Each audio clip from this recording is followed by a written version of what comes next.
How's it going, everybody? I am Donut. We're reacting to Marvel's Agents of S.H.I.E.L.D. Season 2, Episode 3, Making Friends and Influencing People. So, I guess we're going around the world, recruiting some more people this episode. Like, it might be very heavily focused on recruitment this episode.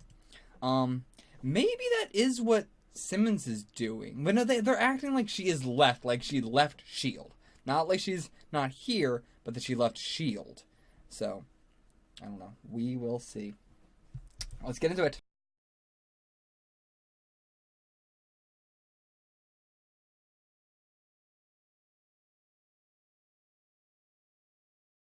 The Lost influences keep piling up. With Lost being my favorite show of all time, I'm so happy that continuously, with only being, we're what now, 4 episodes into season 2, I'm happy that even now the show has so much Lost influence in it in a much, much different way. So many shows try and do the Lost thing of like the, mystery on a weird place in a weird time or something like that, but it never really works out. This has so much of what I loved about Lost in it, but being completely different, which I absolutely love. Like, what I'm talking about in general is the start of this episode being a old, very chipper song playing over someone's casual morning before it's revealed who they actually are, in terms of who they work for or who they're affiliated with, or even just who they are in general, or where they are, or something like that.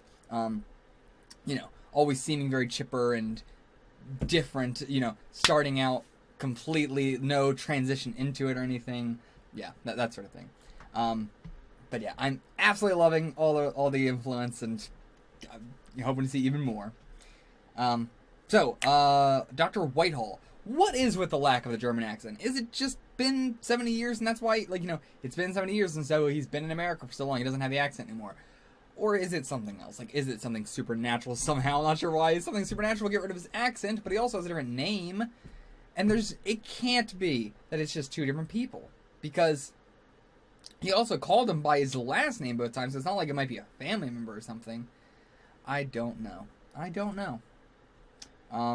He could just be using a fake name because, they're not really undercover. Hydra isn't really in the shadows anymore, and they said they've slinked back to the shadows, but they just plaster their fucking logo or everything, so it's not like they're really hiding.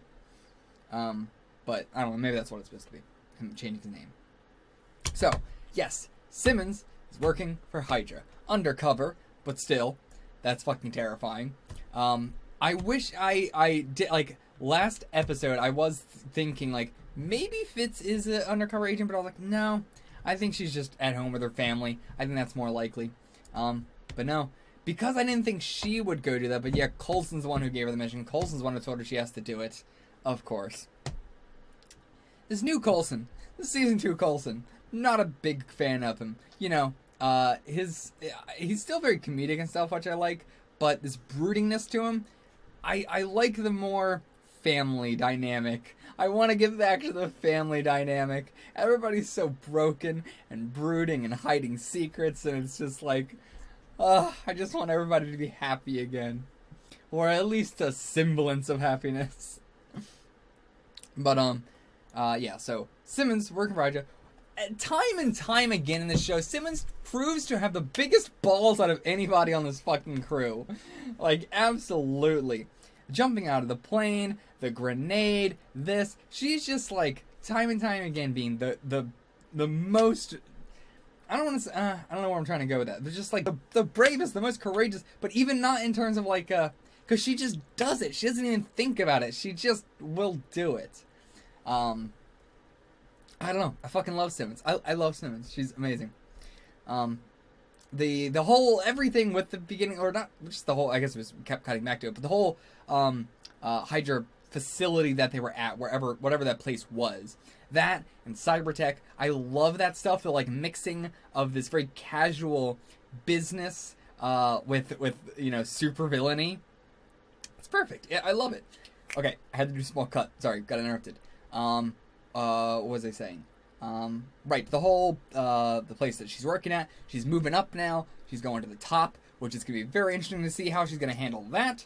probably gonna try to brainwash her because they think she's gonna be a high-level agent. So, oh yeah, we should probably brainwash her. I'm not sure how it's gonna work because some people aren't susceptible to it, but I don't think that's it matters on your DNA. I think it matters on your person, like the kind of person you are. But we'll see. Yeah, Agent 33. Why do they need her brainwashed? Like, what's so important about her? And why the fuck are some agents numbered? Why do we have Agent 33? Why do we have Agent 13? Was it in Winter Soldier? I don't fucking know. I don't know why some agents have numbers, some have names. I don't know what it is. Like, what are the numbered ones? There can only be so many because they're all in the double digits. I don't know. But I guess we'll find out maybe now. This might be tying into the whatever movie is gonna have Agent 13 in it. I assume, because she was such a non-character in the fucking Winter Soldier, and yet they gave her a big credit page like I was supposed to know who the fuck she was. So, I assume that'll be tying into some movie soon. Anyway, Mr. Bakshi, terrifying. I love assistant characters. Evil assistant characters, a lot of times I like more than the actual evil guy. But, yeah, he's got that perfect businessman attitude with super villainy. Again, mixing the two, it's perfect. I love the more business-sided supervillains we get in Marvel. Okay, so the whole Fitz and Ward scene.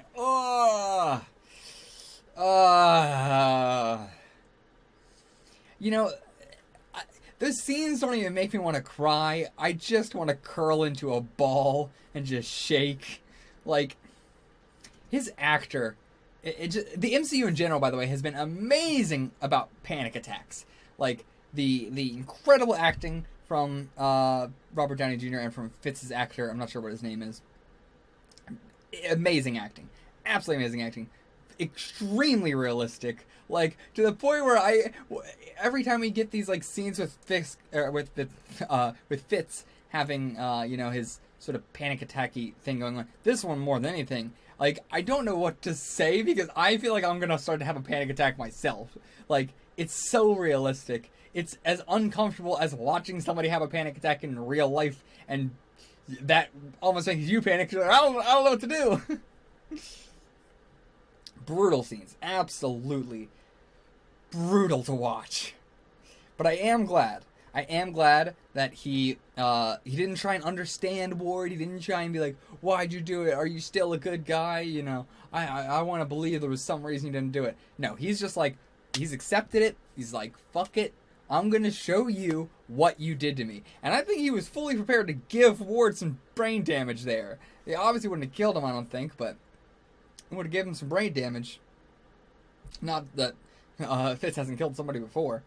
Back in the... Wasn't that the finale or just... No, that was like back in 17, was it? Or something? I think? Yeah. Anyway. Yeah, I'm very happy with his change here. With, actually being antagonist against Ward. Hating him with this vitriol that he should. And really trying to, like, show him, like, oh, you want to act like you're I didn't kill you. And it's like, fuck you. You want to see what you did to me? I'll fucking show you. Because you probably don't know what you did to me. And yet, Skye better not take his word either. I have hope that she is not going to try and let him out and let him lead her to her father. Just get the information out of him or something. Just ask him where it is. You don't have to have him take you with you. Just, who cares about your father? Seriously, who fucking cares? Bottom line, fuck it. Who cares? Like, that's the opinion she's got to have. Because otherwise, she's gonna get in her head. She's gonna try and do this. When realistically, I know she's an 084, so it actually does matter more than just a normal person. But, like, seriously, it doesn't really matter. Don't try and find your father. It's not that important. Oh yeah, Koenig was on a mission apparently, somewhere. I assume they probably just couldn't get his actor, but maybe we'll actually see what the hell he's doing by himself. I said his actor like I didn't know it's Patton Oswalt. What else we have? Donny! Donny boy! Oh, Donny boy. Donny Boy got fucked by life real hard. Not just in this episode, but just in life, man. He was gifted as shit. He went to the S.H.I.E.L.D. University. He was doing good. Had trouble making friends. Got influenced by a shitty friend. Lied to by a corrupt organization. Roped into it by a shitty friend. Recruited by Hydra. Brainwashed. Broke out of his brainwashing. Tried to hide. Couldn't hide. Forced to kill everybody. And then brainwashed again and killed himself. Like, fuck, dude. There's really not much of anything that he's done bad. Like the weather thing, but that was way more of a, like, well, S.H.I.E.L.D's trying to come fucking stop us right now anyway, so I guess we should, you know, just go all in. And again, that was mostly his friend. Donny is, you know, he is culpable by association, but still, he's the lesser of evils. Of every single villain, quote-unquote, that we faced in this series so far, he's definitely the least villainous. Absolutely. And I didn't talk about the villains a lot of times on a sliding scale of like, well, they weren't that bad. And what I mean by that is not that, like I talked about it with Marcus Daniels too, and some people brought that up. But like, what I'm saying, not is that they're not a bad person, or that they're not like, you know, doing anything wrong, but they're not villains. They're not evil. And a lot of times what they're doing is not nearly as bad as other villains, which is what I'm saying. I'm not saying that they don't deserve what happened to them. I don't think Donny deserved what happened to him, but for other villains. I'm not saying they didn't deserve what happened to them, but like with Marcus, I don't think Marcus deserved what happened to him. I don't think stalking is deserving of blowing somebody up, but again, we don't know the full picture, and that's really the big thing with a lot of these villains. With S.H.I.E.L.D. and everything, we don't know the full picture. We don't know about what the fuck happened before. But with Donny, we do have the full picture. And he's not that bad. And I don't even mean that in the terms of he's not as bad as some of the other villains. I mean, as a person, he's not that bad. He's not that bad. He really didn't deserve this. The one person that got, like, killed, like, Krill's not even, like, killed. But, and he wasn't even that bad, man. He didn't do anything. I mean, he did some shit, but you get what I'm saying. What else do I have here? Right. So, I love Simmons. But I also like Fitz and Mac a lot, and I'm glad the show is doing that. With a show that I also loved, Community, there's two characters, Troy and Abed, who get into that sort of situation where they start off separate, then the show sort of like puts them in a duo, and they kind of just stay in that duo for forever, and then by the time one of them leaves the show, it was a like, well, you know, what are you, like, personally, I was, you know, fine. I think the show is still great all the way into the last season. I think the last season was one of the best seasons.